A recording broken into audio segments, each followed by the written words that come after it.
ఒక మారు నవ్వుతూ బదులీవే పెదవిపై పెదవుంచి మాటలను చొర్రుకొని వేళ్లతో ఒత్తిన మెడపై రగిలిన తాపం ఇంకా పోలేదు.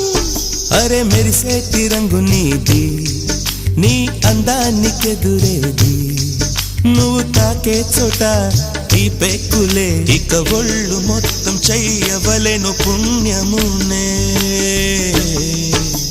నెల్లూరి నెరజానా నే కుంకుమల్లే మారిపోనా, నువ్వు స్నానమాడ పసుపులాగా నన్ను కొంచెం పూసుకోవే, నీ అందెలకు మువ్వలాగా